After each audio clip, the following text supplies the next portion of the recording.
Well, here we are, another review Wednesday. I was going to do Batman v Superman as I promised. However, The Last Jedi came out, another Star Wars movie, and this one was extremely interesting because you had a lot of people saying that they loved it, you had a lot of people saying they hated it, and you had some people saying that they were mixed about it and that they thought it was okay. So I obviously went and saw it. Well, I didn't went and saw it. I saw it on B Movies, and I thought it was a pretty interesting movie. I'm not saying it's good, I'm not saying it's bad, I'm not saying it's okay. I'm saying that it was interesting. So basically, I'm excited to talk about The Last Jedi and basically give my thoughts on what I thought of the entire movie. Now, wait, before I talk about The Last Jedi, however, I think it's appropriate for me to talk about what Disney has done with the series. So, if no one knows, basically Disney bought the rights to all Star Wars movies. So, hey, at least they're not trying to do what MCU and DCU is doing and trying to create all these spin-offs. Oh, wait. Never mind. Well, at least they still have Lucas Games. I mean, not Lucas Games. Lucas Arts working on the Star Wars games. Oh, wait. Never mind. Yeah, it's pretty obvious to see why people are hating on Disney and saying they're ruining the Star Wars license. I thought The Force Awakens and Rogue One were okay. They weren't as good as the trilogy or the prequels. By the way, I do think that the prequels were good. I'm one of the few people who actually like the prequels. Alright, well now it's time to talk about the plot. So basically what the plot is that Rey has came to Luke Skywalker's island to get training on how to use the Force. Meanwhile, the Resistance is trying to flee away from the First Order with barely any fuel as Finn and his new character named Rose tries to go hijack the the First Order's fleet so that they can basically sabotage them and so that they cannot catch up with the Resistance. So that's basically the plot summed up in a nutshell. And now let's get to easily one of the best parts about this movie, the CGI. I say this without any doubt, this is easily the best looking Star Wars movie I've ever seen in my entire life. Oh boy, everything looks good. The lightsabers, even the weird creatures on Luke's island, the explosions and special effects, everything on here looks gorgeous and stunning, and I really love how they put a lot of work into that. Now, if only the advertisements were actually true. So, in the advertisement, we saw that Captain Phasma was gonna be actually legit in this movie for like more than a second. Dude, there's gonna be so much stuff happening in Luke Skywalker's island, we can't wait. Sadly though, none of that is true. So, yeah, you'll know what I'm talking about when you go see the movie. With over-exaggerating advertisement, now let's actually get to the actual movie itself, which is the characters. So you got Rey, the typical Mary Sue, who gets everything handed to her in a silver platter and is ultimately a Jedi Knight without any training. It took Anakin Skywalker so many years to perfect this. It took Luke Skywalker like about 2 movies to perfect this. How long did it take Rey? 1 movie, and guess what? This is like legit right after episode 7, which means that Rey is officially a Jedi Knight in like 2 days. 2 days. Which one it makes more sense? The little boy all the way to a young man, or 2 days of training? And she didn't even barely get any training. She's just ultimately just instantly a Jedi Knight. And then you get Kylo Ren, who's basically the whiny Sith Lord of this, who wants to be like Darth Vader, but let's be honest, he is nothing like Darth Vader, and he's not even threatening in the least, even though he did kill his father, however. And then you get, let's say, Luke Skywalker, which is easily one of the worst portrayals of any characters I've ever seen. Luke Skywalker does so many stuff in this movie that he would never even think to do in A New Hope, Empire Strikes Back, or Return of the Jedi. They completely butchered his character here, and you can tell that the actor was not really pleased with this. If you see the look on his face when he reacted to the ending of this film. What else? We got Leia, and she. If you see a shooting stars meme of her, just watch the movie to figure out why there is a shooting stars meme of her. Then you get Finn, who's, yeah, he's alright. Then you get Rose, who, I don't know, she's just a little bit annoying at some points. And then you get Snoke, and oh, I can't wait to get to the spoiler section when we talk about Snoke.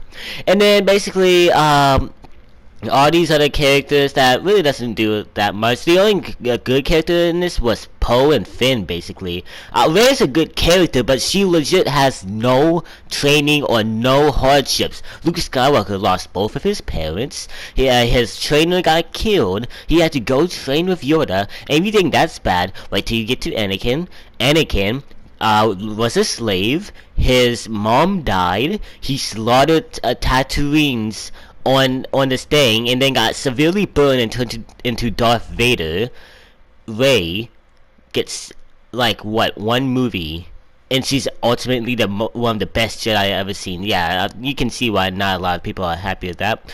So I would easily give this movie a 3 out of 5. It was good. It was entertaining to watch, but there's so much WTF moments in this movie that makes no sense, and it does slap a lot of hard-time Star Wars fans in the face, which is why a lot of people are angry with this movie. If you think it's bad, then wait till we get to the spoiler section. Oh my god, there's so much stuff that happened in this movie. I do like that they're taking bold steps, though. They're not playing it too safe. It's just I would rather take them doing bold stuff and not always succeeding than playing it safe and just having a boring movie. So I give it 3 out of 5 for credit for doing bold stuff, and it is very entertaining and gorgeous to look at. Though there is so much stupid stuff in this that it's hard to consider this 4 out of 5 material, which is why Star Wars Episode 8 comes in 3 out of 5. Now, let's get to the spoilers. Now, it's time to get to the spoilers. Oh my god, I cannot wait to talk about all the bold stuff they try to pull off in this. I don't understand why Star Wars fans are angry at this movie, because it pulls off a lot of bold things. I like how I admire them for trying to pull off bold things in the Star Wars lore, but that's obviously gonna upset all these fanboys who only cater back to the originals and hate on all this new stuff that tries to adjust the lore and all that. I didn't mind too much of it, except for a few wasted characters. So if you've seen the movie, then you can stay for this part. But if you haven't seen the movie, then I recommend go seeing it, because you will be surprised at how much stuff this pulls off. Wait, you saw it? Snoke's death. Out of all the Star Wars characters I was expecting them to kill off, I never thought it would be Snoke. Okay, so basically how the scene went was that Snoke had Kylo Ren about to kill Rey, and he kept on like telling Kylo Ren to do it, and so he put Luke Skywalker's saber like somewhat beside him, so Kylo Ren used the Force to turn the lightsaber, and it turned on and it split him in half. That, number one, is the lamest death ever a Star Wars villain has ever gotten. Even worse than... That's the worst, because I've never seen a Sith Lord get such a humiliating death. And it showed him in the movie he is the most powerful villain we've ever seen in Star Wars, right? But, however, he cannot detect a lightsaber moving literally right beside him. Okay, I guess. So Snoke, we didn't get to have an explanation on who he was, where he came from, why he's doing all this. No, he's just there. He gives threats and dies that fast. We don't know who he is. All we know is that he came out of nowhere and he's been teaching Kylo Ren, and then he just dies. That is pretty stupid, especially since this movie's been hyping him up to be the most powerful Star Wars character ever made. Then how come he dies in the most stupidest way possible? And if you want to talk about stupid deaths, don't worry, we got Luke Skywalker. I was expecting Luke to die in this. Everybody was expecting Luke to die in this. Like, there was no way that Luke would survive this movie. Though, I was expecting him to go out with a bang. Maybe fighting Snoke, maybe fighting Kylo Ren, maybe doing something. You wanna know how he dies? He goes up to Kylo Ren. Kylo Ren puts a lightsaber to him, but it goes right to him and doesn't damage him. And it turns out that Luke Skywalker was still in the island, and he used up all of his life force to create a holographic image to fool Kylo Ren to buy the Resistance time to get out of there. So he basically falls to the ground. He's weakened. He's about to die. But call back to episode 4. He looks up at the horizon and smiles, and then fades away and becomes one with the Force. Why? Why didn't he go out battling some Sith Lord or something? Why didn't he go out trying to protect the Resistance? No, he just dies, basically, in the lamest way possible. I think it was honestly worse than Darth Vader's death, to be honest, in Episode 6. Yeah, so now I see why no one's hyped for Episode 9, because Luke died in the lamest way possible. Kylo Ren is now the supreme leader of the First Order, and we all know how that's gonna go. Snoke is dead, so we lost basically the main focus of the movie, and Rey has gained all these magical Jedi skills and is now one with the Force out of nowhere. She had no training, she had no hardships. I mean, Anakin, his mother died, he had no father, and he had to go into basically this, and he became Darth Vader and got his legs burned off and killed his wife. Yeah, that's a little dark. Luke Skywalker had both of his foster parents dead. It turns out that his father was the most hated person in the galaxy, and he basically had to save all of his friends and went through all these hardships trying to train at the Force. What does Rey go to? She lives on a desert planet.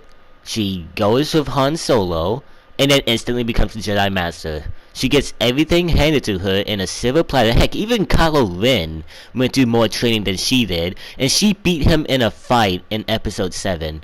I'm not saying that she can't be a Jedi. I'm saying that she should have to go to training or hardships in order to become a Jedi Master, instead of just getting into one fight with a lightsaber, then instantly, oh dude, I'm a Jedi Master, I'm so scared of a lightsaber.